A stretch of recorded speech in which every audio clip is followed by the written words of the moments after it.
Hi hello అండి, అందరికీ నమస్కారం అండి ఫ్రెండ్స్. ఇక రైతుల ఖాతాల్లో నిధులు విడుదల డేట్ ఫిక్స్ చేసిన ప్రభుత్వం అంటూ రైతులకు సంబంధించి మరొక ముఖ్యమైన అప్డేట్ అయితే రావడం జరిగిందండి.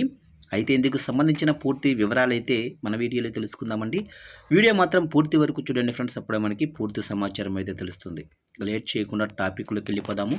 ఇక రాష్ట్రంలోనే రైతులకు వానాకాలం సీజన్కు సంబంధించిన రైతు భరోసా ఆర్థిక సహాయాన్ని ఈ నెల 26వ తేదీన విడుదల చేయాలని రాష్ట్ర ప్రభుత్వం నిర్ణయించింది.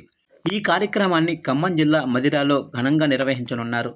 ఉప ముఖ్యమంత్రి బట్టి విక్రమార్క ప్రాతినిధ్యం వహిస్తున్న మదిరా నియోజకవర్గంలో జరిగే ఈ కార్యక్రమంలో ముఖ్యమంత్రి రేవంత్ రెడ్డి పాల్గొని రైతు భరోసా నిధులను అధికారికంగా విడుదల చేయనున్నారు. ఇక రైతులకు ప్రభుత్వం అందిస్తున్న సంక్షేమ పథకాలపై అవగాహన కల్పించడంతో పాటు వ్యవసాయ రంగానికి ప్రభుత్వం ఇస్తున్న ప్రాధాన్యతను చాటి చెప్పేలా మదిరాలో భారీ బహిరంగ సభను కూడా ఏర్పాటు చేయనున్నారు.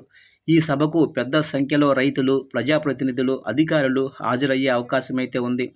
ఈ నేపథ్యంలో నిధుల విడుదల కార్యక్రమం, బహిరంగ సభ నిర్వహణకు అవసరమైన అన్ని ఏర్పాట్లు చేయాలని రాష్ట్ర ప్రభుత్వం వివిధ శాఖల అధికారులకు ఆదేశాలు జారీ చేసింది.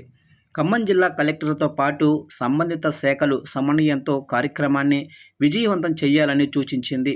ఇక బుధవారం రాత్రి ఈ మేరకు అధికారిక ఆదేశాలు కూడా వెలువడ్డాయి.